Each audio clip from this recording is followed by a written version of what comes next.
yang kepengen 11 rakaat ngikutin hadis Aisyah, diriwayatkan oleh Imam Bukhari dan Muslim. Kadang-kadang orang yang pakai dalil ini ngomongnya Nabi itu qiyamul lailnya cuma 11 rakaat. Kata Aisyah nggak ditambahin baik di bulan Ramadan atau di luar Ramadan. Ujung hadis ini kata Aisyah, la tas'al. Ada tulisannya tuh. Antulihi, jangan tanya tentang panjangnya bacaan Rasulullah ketika sholat qiyamul lail yang 11 rakaat. Rata-rata antara 100 sampai 200 ayat.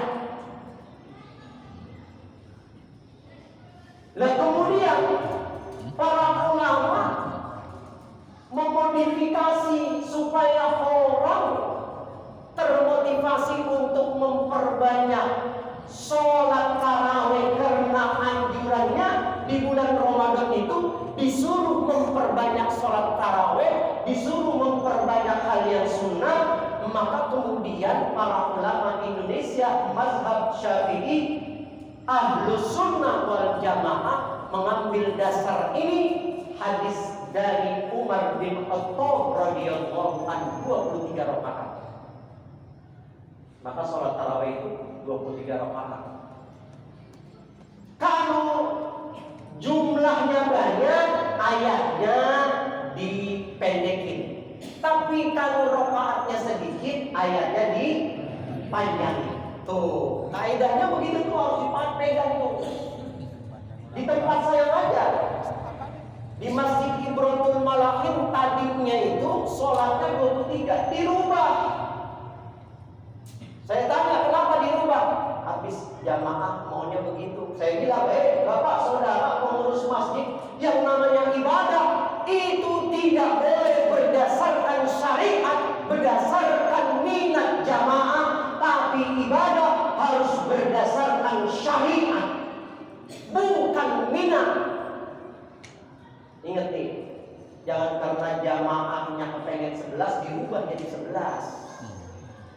Enggak ada tuh teori begitu. Ambil keputusan tapi berdasarkan syariat, ajaran agama Islam yang benar.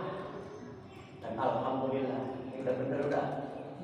Apalagi kalau ditambahin kayak Imam Malik 36 atau 39 rakaat. Tuh, saya nggak mau cerita panjang-panjang karena di malam nuzulul Quran. Saya mau cerita nuzulul Quran aja udah.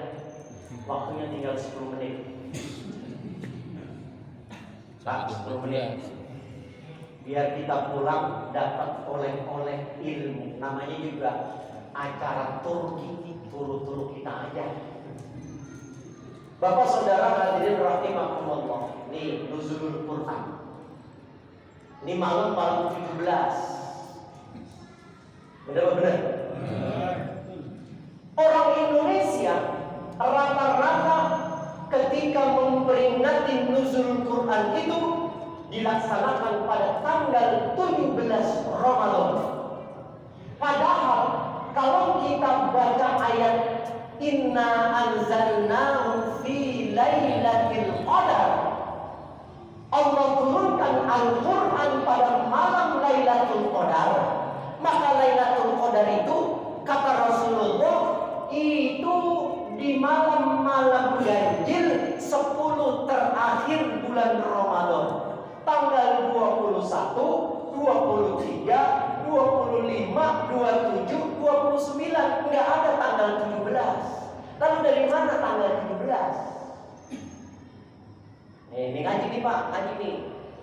Dalam kitab tafsir itu dijelaskan yang namanya Al-Quranul Karim, jumhurul ulama itu mengumpulkan beberapa pendapat, dan satu pendapat yang paling masyhur itu mengatakan bahwa nuzulul Quran itu terjadi dalam dua model. Model yang pertama adalah Al-Quran Allah turunkan ila sama'id dunya fi baitil izzah, dari lauhil mahfuz ke baitul izzah di langit dunia pada malam Lailatul Qadar. Satu kali turun Al-Quran komplit dengan bacaan-bacaannya dari Al-Fatihah sampai surat An-Nas, diturunkan secara langsung ke langit dunia itu pada malam Lailatul Qadar.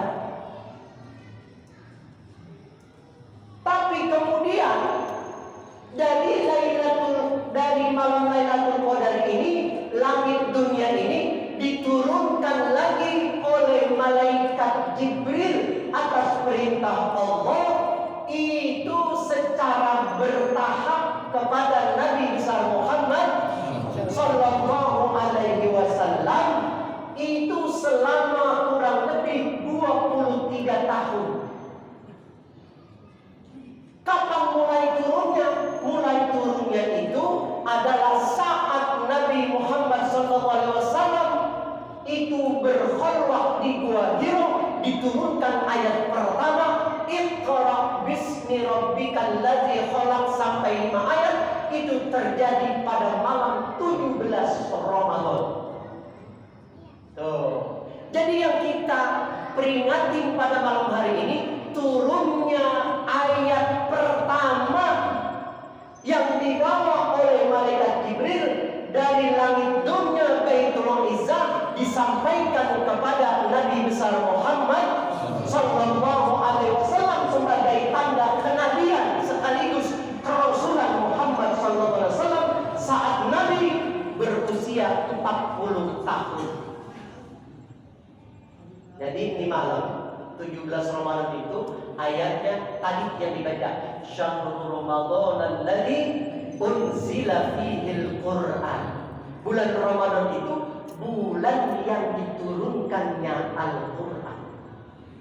Jadi yang mana betul? Dua-duanya betul. Dua-duanya benar. Kalau ada orang besok ada yang acara tanggal 21, boleh kagak? Boleh. 22 boleh kagak? Boleh. 23 boleh. Mungkin ini bukan hal yang wajib. Tapi ya nih, peringatan nuzul Quran itu punya makna dua. Yang pertama, yang namanya mengingat. Peringatan itu ingat akan apa? Ingat akan sejarah betapa Rasulullah SAW dulu memperjuangkan ayat Al-Quran di masa-masa di mana orang-orang kafir Quraisy Makkah, kalau ada orang dengar bacaan Al-Quran pasti akan disiksa. Dan Rasulullah SAW itu membacakan ayat Al-Quran secara diam-diam. Bahkan kita pernah dengar cerita Umar bin Khattab begitu datang ke rumah adiknya lalu mendengar bacaan Al-Quran, beliau terpenuh dan langsung masuk ke dalam rumahnya. Apa yang kau baca? Aku baca Al-Quran. Dari siapa? Dari Muhammad SAW. Maka begitu mendengar ayat Al-Quran, luluh hatinya Umar bin Khattab, lalu mengatakan, mana Muhammad? Aku akan menyatakan keislamanku. Asyhadu an la ilaha illallah wa asyhadu anna Muhammadan Rasulullah. Itu yang harus kita ingat, Pak. Perjuangan Rasulullah 23 tahun mempertahankan Al-Quran, membacakan Al-Quran, mempertaruhkan nyawa, tapi beliau tidak pernah takut, tidak pernah khawatir, tidak pernah merasa lelah, sampai kemudian Allah wafatkan beliau. Kita, Pak, jangankan mempertahankan nyawa untuk membaca Al-Quran. Ada imam bacaannya panjang. Imam bacaannya panjang. Kita gimana, Pak? Kira-kira nih kalau sholat 23, nggak usah banyak-banyak tuh Al-Quran yang lebar. 1 rakaat 1 lembar, 1 rakaat 1 lembar. Kira-kira Bapak setuju apa Pak? Nggak ada yang mau setuju. Besok cobain. Insya Allah awal Ramadan sih 2-3 hari penuh. Selesai itu indah. Emang apa? Imam buat panjang banget. Ya Allah, nggak tahu apa ya, kita lagi capek. Makanya imam juga harus ikutin kaidah yang diajarkan oleh Rasulullah SAW. Iza amma ahadukum, kata Rasulullah, kalau kalian mengimam, jadi imam di antara kalian, falyukhaffif, hendaklah kalian membaca ayat yang ringan-ringan saja. Kenapa? Di belakang ada anak kecil, di belakang ada orang tua, di belakang ada orang yang punya hajat, di belakang ada macam-macam orang yang jadi makmum, di belakang ada orang yang sekedar mampir. Bacaannya kalau jadi imam jangan panjang-panjang. Tuh, sholat maghrib, ya Allah, baca ya ayyuhal muzammil. Aki-aki udah kakinya gemeter. Iya, tinggal orang dari tadi. Gua tungguin kagak itu. Ada yang begitu Pak di sini. Sini sono nggak ada ya Pak ya. Tuh, kaidahnya kudu ikutin tuh. Jadi imam. Ini Al-Quran dibaca. Meskipun kita membaca Al-Quran dalam kitab Al-Azkar An-Nawawi, kita baca Al-Quran, lalu kita baca dengan keras, di sampingnya ada orang tidur itu terganggu, maka bacaan Al-Quran itu hukumnya makruh. Hukumnya makruh. Meskipun yang kita baca Al-Quran itu baca Al-Quran tentang bagaimana itu nyetel. Ada nggak yang kencang Pak? Ada. Kalau baca Al-Quran makruh, ganggu orang tidur. Bagaimana kalau nyetel dangdut ganggu orang puasa? Nah, Bapak pikirin dah tuh. Bapak pikirin. Nih, Bapak saudara hadirin rahimakumullah. Yang kedua, peringatan ini adalah acara untuk mengingatkan kita terhadap apa? Terhadap kitab suci yang kita yakini kebenarannya. Maka Bapak saudara hadirin rahimakumullah, lihat. Itu yang namanya malaikat Jibril menjadi malaikat yang paling mulia di antara malaikat. Sebab apa? Sebab malaikat Jibril mendapatkan tugas membawakan wahyu ayat Al-Quran kepada Nabi besar Muhammad SAW. Dan Nabi besar Muhammad SAW menjadi satu-satunya nabi, satu-satunya makhluk, satu-satunya manusia yang teramat mulia di hadapan Allah, karena Nabi Muhammad mendapatkan wahyu Al-Quran. Bulan Ramadan menjadi bulan istimewa. Kenapa? Karena di bulan Ramadan diturunkan Al-Quran. Bahkan Lailatul Qadar menjadi mulia lebih baik daripada 1000 bulan. Karena di malam itu juga Allah turunkan Al-Quran. Pertanyaannya, lalu bagaimana dengan kita? Bagaimana dengan kita? Saya mau tanya bapak-bapak saudara hadirin rahimahumullah. Bapak yang punya keluarga 4, istri 1, istri 1, anak 2, berapa Pak? 3, sama bapak 4. Di rumah, ntar bapak periksa punya Quran berapa Pak? Orangnya 4, punya Qurannya mudah-mudahan 4-4-nya punya, syukur-syukur lebih.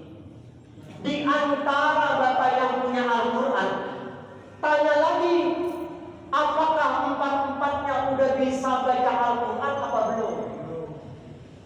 Tuh, ada yang jawab belum. Berapa yang belum di 4 orang itu? Syukur-syukur 1, alhamdulillah. Di antara 3 yang bisa baca Quran, apakah mereka paham artinya? Paham maknanya? Belum. Jawabannya belum lagi. Kalau ada yang paham artinya, paham maknanya, apakah nih orang udah ngamalin semua yang dia paham atau belum? Belum lagi. Jadi berapa persen orang yang bisa baca Quran, tahu artinya, paham maknanya, tujuannya dia mengerti, lalu dia amalin berapa persen? Ini persoalan. Tapi jangan khawatir, kata para ulama, Al-Quran meskipun pun kita tidak paham artinya, tidak tahu maksud dan tujuannya, Bapak baca tetap akan mendapatkan pahala dari Allah Subhanahu wa ta'ala. Man qara'a harfan, begitu kata Nabi. Kalau ada orang yang membaca satu huruf, falahu bihi hasanatun, maka bagi orang itu punya nilai satu kebaikan, wal hasanatu bi asyri amsalihha, dan satu kebaikan itu dibalas dengan 10 kali lipat. Jadi Bapak jangan khawatir. Yang khawatir apabila kita meninggal dunia lalu belum ada satu ayat pun yang terjaga dalam hati dan lisan kita. Artinya kita belum hafal satu ayat pun, na'udzubillahi min. Maka aji mumpung malam hari ini kita diberikan kesempatan umur panjang, belajarlah baca Al-Quran. Yang belum hafalin, walaupun cuma satu surah, walaupun cuma satu ayat. Ada kisah menarik saya ceritain dalam buku tafsir Ibnu Katsir, pengarangnya Abu Fida Ismail Ibnu Katsir itu menceritakan bahwa ketika ada orang meninggal dunia, mohon maaf, ketika ada orang meninggal dunia, yang pertama kita orang bukan orang bakal meninggal dunia, bakal enggak? Bakal. Kapan, Pak? Hah? Selama. Enggak tahu. Tanda-tandanya udah belum? Sudah. Belum tanda-tandanya. Sudah. Di dalam Al-Qur'an Allah ngomong yang pertama 3 fase kehidupan. Allahul ladzi khalaqakum min nutfatin. Yang terakhir Allahul ladzi ja'ala min ba'di quwwatan dhaffa wa sayba. Setelah kita merasakan masa-masa di mana kita punya kekuatan hebat, umur kita 30-40 tahun, ngapain aja kita kuat, makanan apa aja yang kita demen kita makan, lalu dibalikin sama Allah setelah umur 50-60 tahun kembali menjadi lemah. Dan kemudian tanda-tanda kelemahan itu adalah salah satunya syaibah, ubanan. Ada bapak-bapak yang udah dikirim tanda udah? Udah, ubanan udah, kagak ngaku lagi. Belum lagi yang lain, Pak. Kekuatan kita mulai lemah, umur 50-60 tahun. Duduk begini aja nih 1 jam, jangankan berdiri. Itu saya lihatin tadi, ada yang kakinya diselonjorin, baru 15 menit dipindahin ke kanan, pindahin ke kanan, 15 menit pindahin lagi ke kiri. Ada yang saya lihatin dari tadi, itu kakinya dipijitin dewek-dewek. Ada yang berasa gitu? Mana orangnya? Nggak apa-apa kok, lonjorin aja. Emang udah wayanya. Belum lagi persoalan makanan. Dulu kita makan emping setoples waktu buka puasa, nggak masalah. Sekarang kita makan setengah toples, besok pagi. Ada yang berasa juga ada? Ya Allah, dulu di kampung saya sono di Rorotan, nggak tahu di sini. Itu kalau saya masih muda, itu saya nutur biji asem. Tahu biji asem? Itu nanti kalau kita nggak rebus, kita tambus, Pak. Kerasnya minta ampun, tapi enak. Jadi kita masih kuat. Sekarang makan rengginang aja pakai dicelupin di. Ada juga di sini juga ada. Udah berasa apa belum, Pak? Ya. Udah dikirim belum tuh tanda-tanda sama Allah? Ya. Makanan udah mulai kita jauhin, alhamdulillah.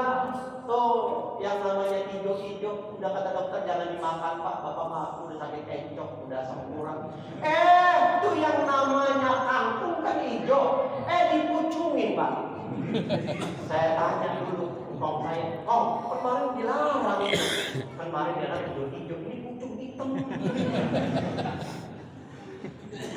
Akalnya banyak banget, akalnya. Memang dia demen makan sayur pucung. Masya Allah. Tuh, Pak. Artinya apa? Hei manusia, kata Allah secara tidak langsung, makin lama makin tua berjuang, makin lama makin lemah, makin lama kau makin tidak bergairah, makin lama kau harus makin banyak meninggalkan dunia.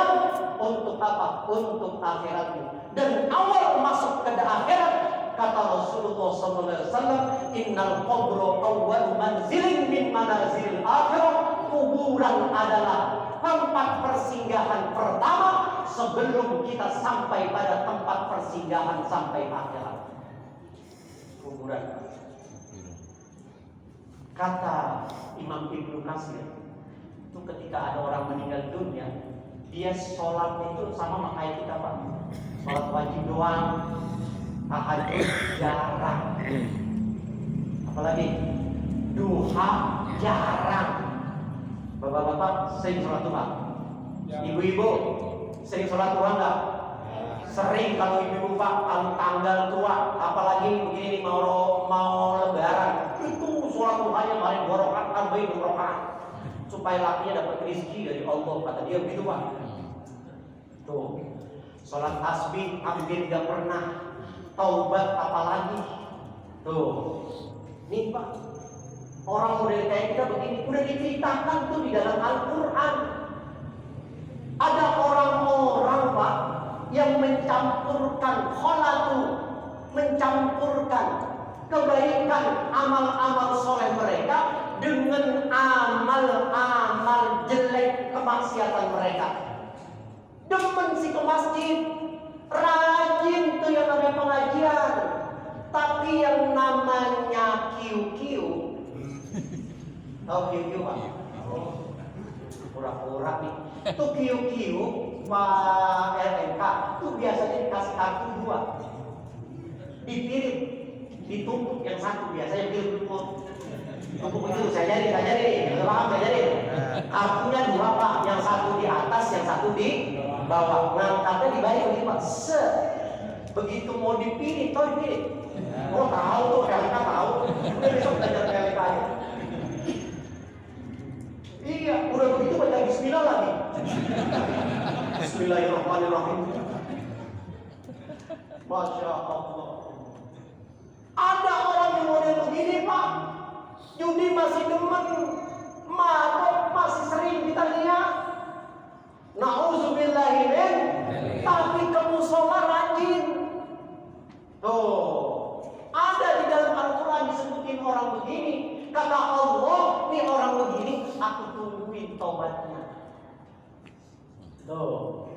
Dulu ada sahabat Luqman katanya, Pak, ngadu kepada Rasul, ya Rasulullah, ada apa?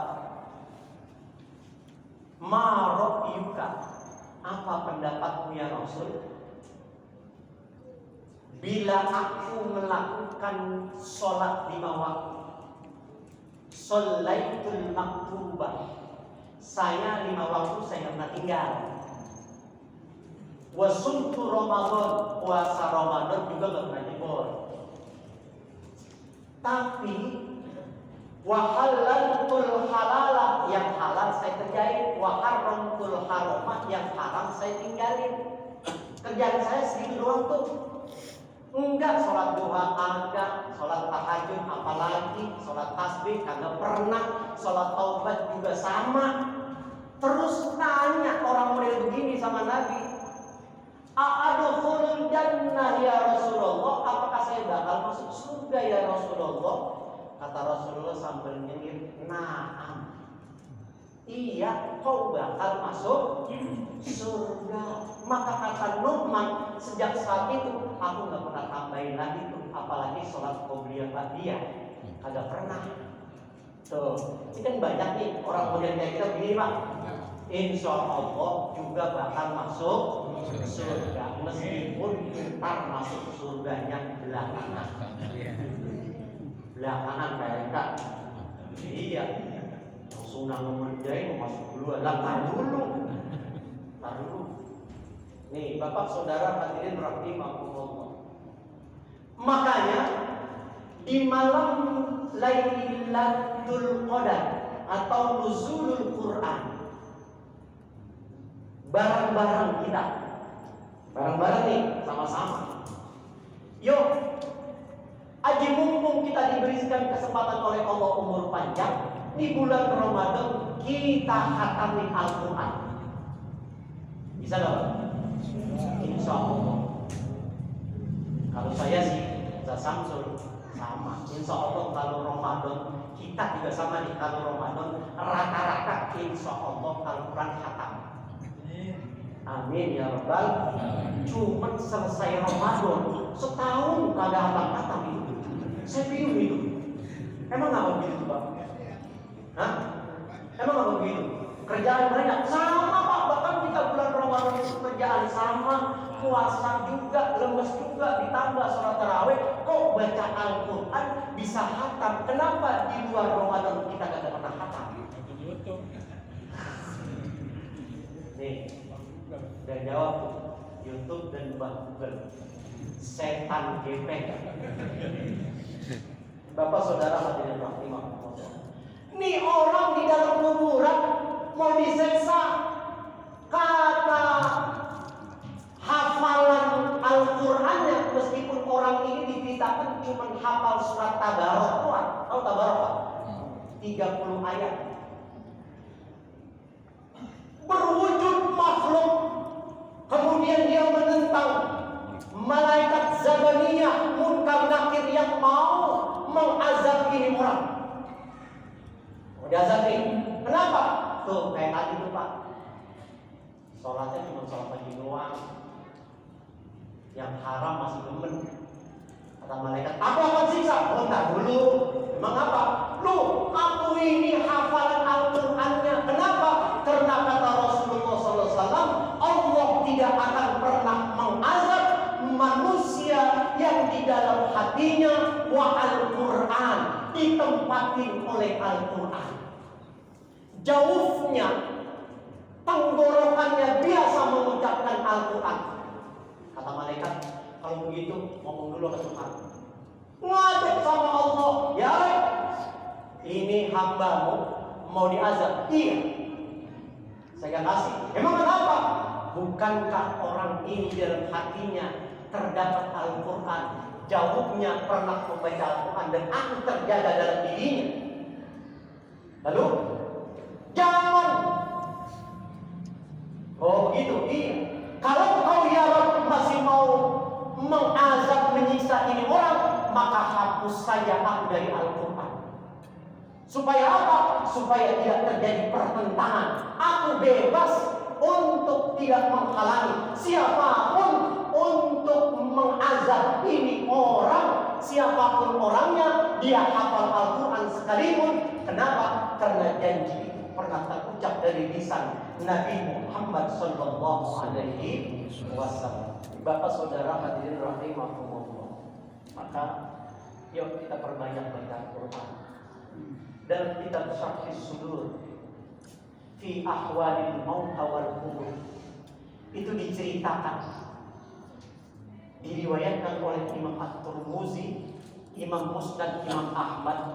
Itu diceritakan bahwa dulu ada sahabat Rasulullah Sallallahu Alaihi Wasallam doroba itu bukan pukul, kalau kita lanjut doroba membuat, bikin, mendirikan khiba'ahu alal qabr, mendirikan kemah di atas kuburan.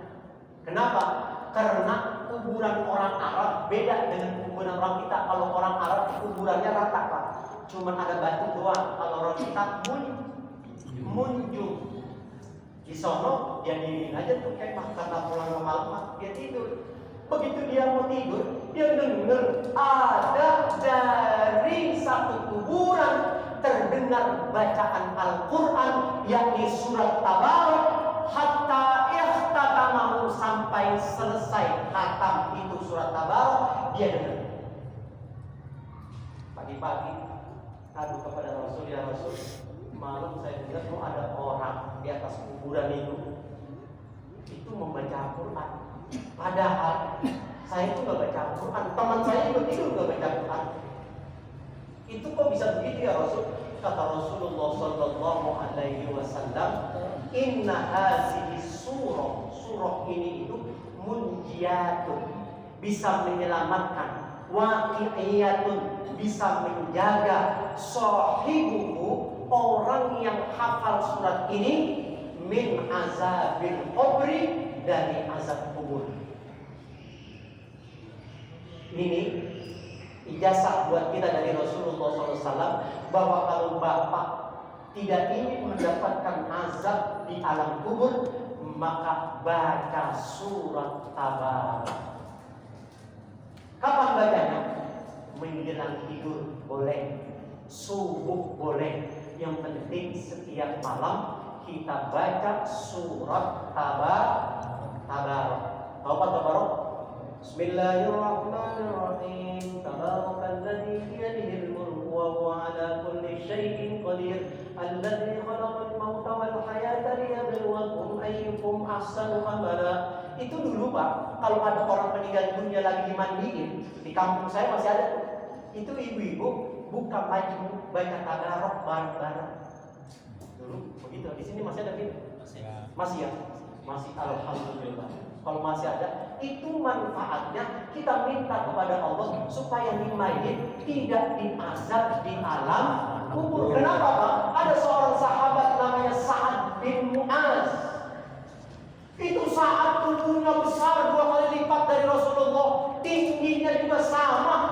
Saat sadar dirinya tidak bisa berbuat apa-apa, tidak bisa memberikan apa-apa kepada Rasul, lalu saat pesan kepada sahabat, "Hai sahabat, besok-besok kalau dalam keadaan perang, Rasulullah SAW tempatkan di belakang tubuhku.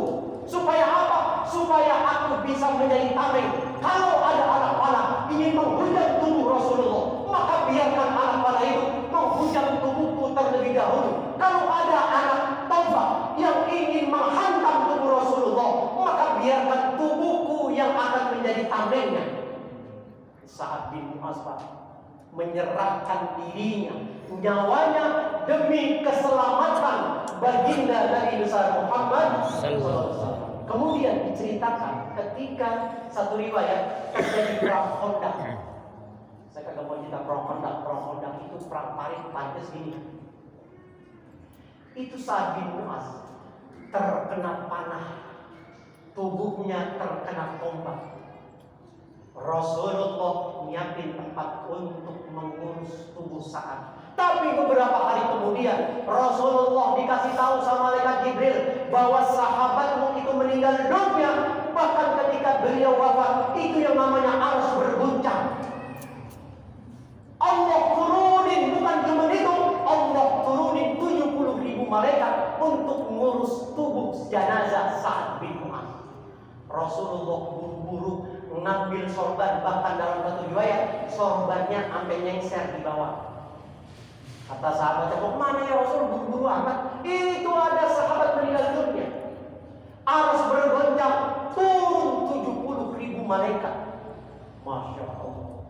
Kenapa buru-buru? Aku khawatir aku ketinggalan buat ngafanin, buat mandiin, buat nyolatin. Karena malaikat 70.000 udah siap melakukan semua kewajiban kita. Tapi Rasulullah tidak terlambat. Rasulullah ikut memandikan, Rasulullah ikut mengkafankan tubuh Sa'ad, Rasulullah mengimami sholat jenazah Sa'ad bin Mu'az. Bahkan ketika tubuh Mu'az itu dipendam di kuburannya, Rasulullah menantikan sampai kemudian selesai. Rasulullah berdiam sejenak, fakabbaru, lalu Rasulullah bertakbir tawilah, panjang sekali takbirnya. Allahu Akbar, Allahu Akbar, Allahu Akbar. Kemudian kata sahabat, fakabbarna, kami pun ikut bertakbir. Fasabbaha Rasulullah bertasbih, subhanallah, subhanallah, subhanallah. Kemudian kami pun fasabbahna, ikut bertasbih. Jadi kalau ada orang meninggal dunia, itu dibacain zikir tahlil, dibacain takbir, dibacain tasbih. Itu bukan bid'ah. Nih ngomong bid'ah, itu pikniknya kurang jauh. Ajak yang jauhan dikit pikniknya, biar dia paham. Siapa yang memulai? Rasulullah Shallallahu Alaihi Wasallam. Cuman kaifiahnya berbeda. Tuh, cuman caranya doang yang berbeda. Ulama sepakat yang namanya doa sampai. Cuma cara doainya kalau kita mengumpul bareng keluarga. Tuh, ya iya. Iya, ada yang nanya Ustaz, iya kalau begitu makan itu kalau makanan pakai nasi untuk teh, takut. Lo ngaji yang beneran dikit. Ini kalau saya jelasin sampai jam 11 ini bener nih, Masya Allah. Ya. Hah? Jam 12.